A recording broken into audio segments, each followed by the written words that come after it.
सीधा सवाल में हम बात करेंगे बिहार की। अब आप कहेंगे ये बिहार कहां से आ गया? अभी तो दिल्ली में हार हुई है और बात चल पड़ी बिहार की। साल के अंत में अक्टूबर नवंबर में बिहार में चुनाव होने वाले हैं, लेकिन ताल अभी से ठोकी जाने लगी है और राजनीतिक गोटियां डाली जा रही हैं, खेली जा रही हैं। और खेल किसने शुरू किया?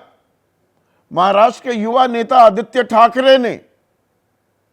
सवाल यह पूछकर कि जो हमारे साथ महाराष्ट्र में किया था बीजेपी ने, वही जेडीयू के साथ करने वाली है बिहार में। यानी कि नीतीश कुमार मुख्यमंत्री नहीं बनेंगे अगर यह सरकार बना भी लेते हैं तो, यानी कि बीजेपी की सरकार बनेगी। अब लालू प्रसाद यादव ने भी पलटवार किया है, या इसी वार में अपनी ताल भी ठोक दी है। बल्कि सही बात कहूं तो लालू प्रसाद यादव कह रहे हैं कि हम तो बिहार में बीजेपी की सरकार कभी नहीं बनने देंगे। शब्दों पर गौर कीजिए, बीजेपी की सरकार नहीं बनने देंगे। तो नीतीश कुमार दरअसल क्या बिहार की राजनीति के लिए जरूरी भी हैं? जिसके साथ जाते हैं और 20 साल इस बात की गवाही दे रहे हैं, ज्यादा वक्त बीजेपी के साथ रहे तो चुनाव जीता, जब लालू के साथ गए तब भी चुनाव जीता। वो जरूरी भी है और मजबूरी भी क्या। लेकिन नीतीश कुमार की आजकल तबीयत ज्यादा ठीक नहीं रहती है। सार्वजनिक उनकी अपीयरेंसेस भी कम होती जा रही हैं और सार्वजनिक मंचों से उनके भाषण तो अब ना के बराबर हो गए हैं। कोई बयान भी देते हैं तो दाएं और बाएं उनके लोग खड़े रहते हैं और उनकी बात बीच में ही रोक भी दी जा रही है। तो क्या नीतीश चेहरा नहीं होंगे तो चेहरा कौन होगा? और नीतीश के बिना जेडीयू की वक़्त क्या है? अस्तित्व बचेगा भी या नहीं बचेगा? 43 सीटों पर तो सिमट चुकी है। 243 में से सिर्फ 43 सीटें, 4 नंबर की पार्टी है जेडीयू। मैं 2020 के विधानसभा चुनाव की बात कर रहा हूं। तो अब क्या वक्त आ गया है कि भाई बीजेपी वो कब तक छोटे भाई की भूमिका में रहेगा? और यही राजनीतिक नैरेटिव क्या इंडिया गठबंधन जो लगातार अब बैकफुट पर दिख रहा है, महाराष्ट्र में हार, हरियाणा में हार, फिर दिल्ली में हार, वो गढ़ता दिखाई दे रहा है? आपकी राय क्या है और आपके सुझाव और सवाल क्या हैं? क्योंकि आपके सवाल अब सीधा सवाल के अहम हिस्सा बन चुके हैं। तो सवाल लेकर रहिए तैयार, उनका रहेगा इंतजार। महाराष्ट्र, हरियाणा और दिल्ली में लगातार हार के बाद अब इंडिया गठबंधन बिहार के लिए होता दिख रहा है तैयार। और एक तकरार की स्थिति भी अभी से उत्पन्न करने की, पैदा करने की कोशिश की जा रही है। और तकरार किस बात पर? कौन बनेगा मुख्यमंत्री? ये एबीपी का तो 20 साल पुराना कार्यक्रम है ही, लेकिन ये सवाल चुनाव से पहले ये बहुत अहम सवाल हो जाता है। और बिहार के लिए ये सवाल उठा दिया है आदित्य ठाकरे ने। महाराष्ट्र टू दिल्ली आए, दिल्ली में ये सवाल पूछा है बिहार के बारे में। आशंका जाहिर कर दी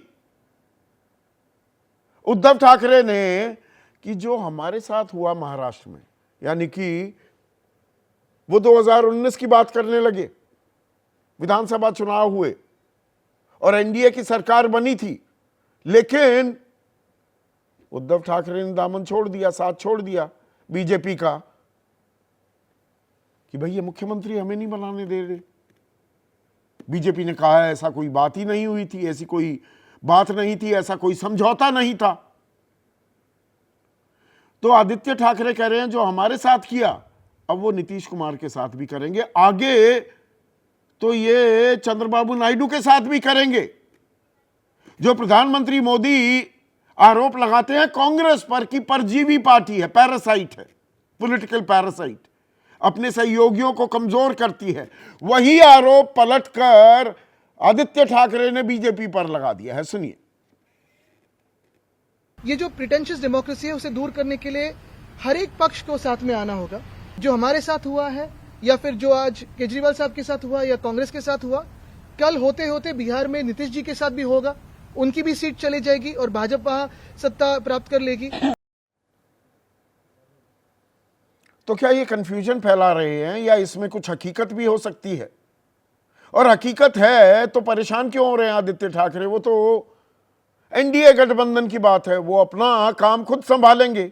और यही बात जेडीयू के मुख्य प्रवक्ता राजीव रंजन भी कहते सुनाई दिए कि जब सब कुछ खत्म हो गया उसके बाद क्यों आदित्य ठाकरे पछता रहे हैं। जेडीयू कई साल से एनडीए में है, इंडिया गठबंधन में हम लोग अब कभी नहीं जाएंगे। अब जब ये होता है ना कभी नहीं, ये तो अमित शाह पिछले साल तक कहते आ रहे थे, वो जनवरी से पहले तक एक बार नहीं दर्जनों बार कहा कि भाई सब दरवाजे बंद, नीतीश कुमार अब नहीं आ सकते इंडिया में, एनडीए गठबंधन में, वो इंडिया में ही रहे। पर आए, लाल कालीन बिछाया गया, एक ही दिन में गठबंधन बदल गए, सरकार नई बन गई और 9वीं बार बतौर मुख्यमंत्री शपथ भी ले ली थी नीतीश कुमार ने। अब नीतीश कुमार जो मौजूदा हालत है, उनकी तबीयत नासाज है, ये तो अब जग जाहिर हो चुका है। सार्वजनिक मंचों से उनके भाषण भी बहुत लगातार कम हो रहे हैं, जो बयान भी देते हैं बहुत ही छोटे छोटे, और उनके साथ आदमी बड़े ही सतर्क मुद्रा में दिखाई देते भी हैं। और जेडीयू की ताकत का आकलन किया जाए तो भाई नीतीश जरूरी भी है और मजबूरी भी बिहार की राजनीति की, ये तो 20 साल का इतिहास बताता है। नीतीश के बिना वहां सत्ता पर कोई काबिज हो ही नहीं सकता। लेकिन धीरे धीरे ताकत क्षीण होती जा रही है क्या, कमजोर होती जा रही है क्या नीतीश कुमार की। और 2020 के जो विधानसभा चुनाव हुए थे, पिछले जो विधानसभा चुनाव हुए, तो नीतीश कुमार की पार्टी जेडीयू चौथे नंबर की पार्टी बनी, तीसरे की बनी थी, चौथी भी होती दिखाई दी। 43 सीटों पर सिमट गई, सिर्फ 43 सीटें, पर सत्ता पर काबिज भी हुई और बीजेपी के साथ भी सरकार बनी और आरजेडी के साथ भी। ये गणित ऐसा बैठता है, नीतीश कुमार दोनों में से किसी के साथ भी चले जाएं, वहीं सत्ता का पलड़ा भारी हो जाता है।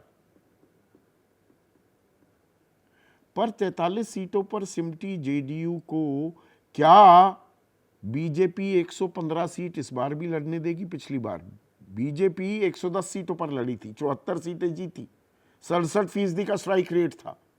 वो दरियादिली बीजेपी इस बार भी दिखाएगी क्या? हालांकि इसमें एक और तस्वीर है, पिछली दफा पिछले साल ही जो लोकसभा चुनाव हुए उसमें जेडीयू 16 सीटों पर लड़ी और 12 जीत गई, और बीजेपी 17 पर लड़ी और 12 जीती। तो स्ट्राइक रेट तो दरअसल जेडीयू का बेहतर हो गया। वो कैटलिस्ट, वो छौंक जब लगता है जेडीयू का किसी भी गठबंधन में, तो वो विजयी हो जाता है।